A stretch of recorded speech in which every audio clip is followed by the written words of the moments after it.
CSCE ਸੇਵਾ society ਵੱਲੋਂ ਨੌਜਵਾਨਾਂ ਨੂੰ ਜਾਗਰੂਕ ਕਰਨ ਦੇ ਲਈ ਲਗਾਤਾਰ ਅਵੇਅਰਨੈਸ ਪ੍ਰੋਗਰਾਮ ਕਰਵਾਏ ਜਾਂਦੇ ਹਨ, ਜਿਸ ਦੇ ਤਹਿਤ ਅੱਜ CSCE ਸੇਵਾ ਸੁਸਾਇਟੀ ਵੱਲੋਂ ਆਪਣੇ ਦਫ਼ਤਰ ਵਿਖੇ ਇੱਕ ਪ੍ਰੋਗਰਾਮ ਕਰਾਇਆ ਗਿਆ, ਜਿਸ ਵਿੱਚ ਟ੍ਰੈਫਿਕ ਦੇ ਨਿਯਮਾਂ ਬਾਰੇ ਨੌਜਵਾਨਾਂ ਨੂੰ ਜਾਗਰੂਕ ਕੀਤਾ ਗਿਆ। ਇਸ ਪ੍ਰੋਗਰਾਮ ਵਿੱਚ ਬੱਚਿਆਂ ਨੇ ਹਿੱਸਾ ਲਿਆ ਅਤੇ ਇਸ ਪ੍ਰੋਗਰਾਮ ਵਿੱਚ ਬੱਚਿਆਂ ਵੱਲੋਂ ਵੱਖ-ਵੱਖ ਤਰ੍ਹਾਂ ਦੇ ਨਾਟਕ ਪੇਸ਼ ਕੀਤੇ ਗਏ ਅਤੇ ਲੋਕਾਂ ਅੱਗੇ ਅਪੀਲ ਕੀਤੀ ਗਈ ਕਿ ਸਾਨੂੰ ਸਾਰਿਆਂ ਨੂੰ ਟ੍ਰੈਫਿਕ ਦੇ ਨਿਯਮਾਂ ਦੀ ਪਾਲਣਾ ਕਰਨੀ ਚਾਹੀਦੀ ਹੈ ਤਾਂ ਜੋ ਦੁਰਘਟਨਾਵਾਂ ਤੋਂ ਬਚਿਆ ਜਾ ਸਕੇ।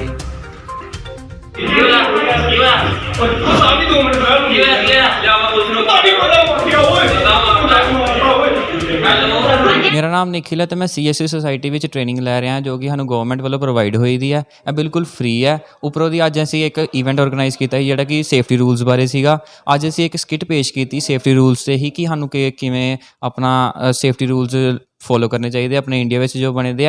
जिद्दां कि असीं अज एक सेफ्टी रूल बनाया, अपनी स्किट तैयार की, असीं दस्सिया कि 3 जने बह के मोटरसाइकिल चलाया करदे, उत्तों ड्रिंक की दी। एक रूल बने दा साडे वास्ते कि डोंट ड्रिंक एंड ड्राइव, सानू फॉलो करना चाहिए वै। तो उस करके उस गलती कारण उन्होंने एक जने की मौत हो गई उत्थे कि वो स्किट दे विच असीं जो सारा कुछ दर्शाया। तो अज मैं तुहानूं दसना चाहांगा कि जो कि असीं स्किट पेश की सिर्फ इस वास्ते की है कि अगे असीं अगे किसी नूं रिकगनाइज़ करिए, उन्होंने दसीए कि यह स्किट असीं इस वास्ते की है कि यह सेफ्टी रूल्स फॉलो होण अते एक्सीडेंट घੱਟ ਤੋਂ ਘੱਟ होण। तो इस बारे मैं अज तुहानूं दसांगा कि यह जिहड़े रूल्स है साडे वास्ते ही जरूरी है, क्योंकि यह साडी सेफ्टी लिए, किसी होर दी सेफ्टी लिए नहीं है। Thank you very much. मैं तो सिर्फ यही कहना चाहना वा कि ट्रिपलिंग जोड़े रूल्स साढ़े वास्ते बने दे कि 2 जने बैठ के चलाने, हैलमेट पा के चलाना है, सिर्फ साढ़े वास्ते ही, जिद्दां कि मैं पहले दस्सिया कि साडी सेफ्टी वास्ते। जे असीं नहीं फॉलो करांगे साढ़े वास्ते नुकसान है, साढ़े नुकसान होएगा तो साढ़े पिछे घरदियां नूं भी नुकसान होएगा।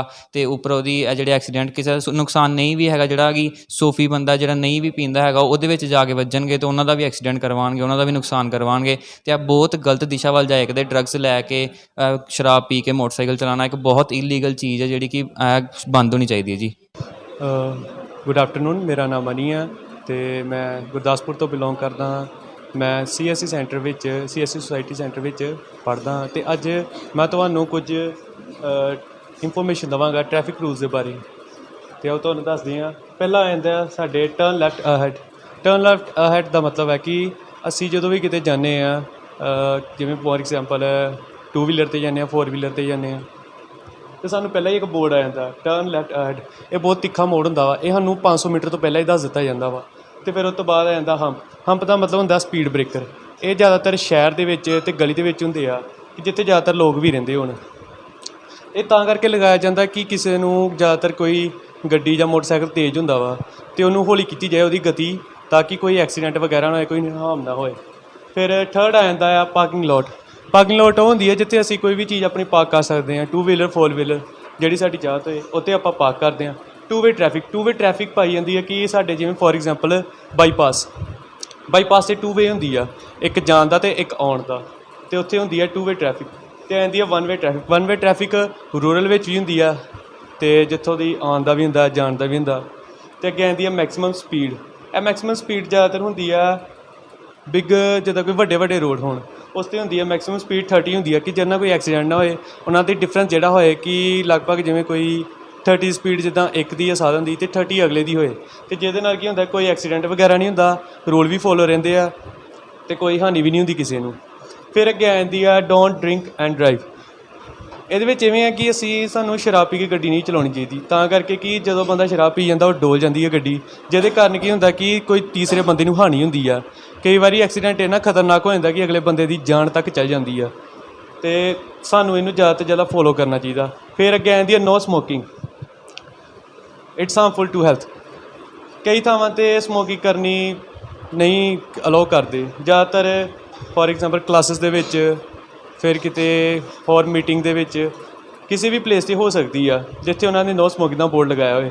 तो ये हार्मफुल है हैल्थ वास्ते भी, खास करके जो 18 साल तो घट ने तो 18 साल तो वध भी, तो है भी हार्मफुल बहुत ज़्यादा है। तो ये जो पहला तो आप इनू पी लें, पर बाद जो ये नुकसान होंगे ना इन्ने ज़्यादा हार्मफुल होंगे कि बंदे दी किडनियां तक डैमेज हो जांदियां।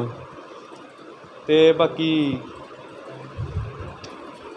ਮੇਰਾ ਨਾਮ ਮਨੀ ਹੈ ਤੇ ਮੈਂ CSEC ਸੁਸਾਇਟੀ ਵਿੱਚ ਪੜ੍ਹਦਾ ਹਾਂ ਤੇ ਮੈਂ ਬਿਲੋਂਗ ਕਰਦਾ ਗੁਰਦਾਸਪੁਰ ਤੋਂ। ਤੇ ਸਾਨੂੰ ਇਹ ਸਭ ਟ੍ਰੈਫਿਕ ਰੂਲਸ ਫੋਲੋ ਕਰਨੇ ਚਾਹੀਦੇ ਅਤੇ ਹੋਰ ਵੀ ਜਿਹੜੇ ਹੈਗੇ ਨੇ ਟ੍ਰੈਫਿਕ ਰੂਲਸ ਸਾਨੂੰ ਫੋਲੋ ਕਰਨੇ ਚਾਹੀਦੇ, ਕਿਉਂਕਿ ਇਹ ਸਾਡੀ ਜ਼ਿੰਦਗੀ ਲਈ ਬਹੁਤ ਜ਼ਰੂਰੀ ਆ। ਅਗਰ ਜੇ ਅਸੀਂ ਇਹ ਸਾਰੇ ਟ੍ਰੈਫਿਕ ਰੂਲਸ ਫੋਲੋ ਕਰਦੇ ਕਿਸੇ ਨੂੰ ਹਾਰਮ ਵਗੈਰਾ ਨਹੀਂ ਹੋਏਗੀ ਅਤੇ ਅਸੀਂ ਆਪਣੇ ਪੂਰੇ ਤਰੀਕੇ ਨਾਲ ਹੀ ਚੱਲਾਂਗੇ ਅਤੇ ਨਾ ਕਿਸੇ ਨੂੰ ਕੋਈ ਤਕਲੀਫ ਹੋਏਗੀ। Hello everyone, my name is Nitya and I'm teaching here English spoken classes, and today the students have conducted a seminar about the road safety awareness which was conducted by CSC Seva Society. In this the important message that was delivered to all of us that we all need to prepare about the safety of the road awareness, so that there will not be any kind of accident and no one will be able to face any kind of issue while traveling on the road, because most of the accidents are appearing especially in the rural areas, because most of the people don't follow that traffic rules. So it's from the NGO side, it's a humble request from my point of sight that many students have performed this and everyone needs to obey traffic rules. Thank you so much.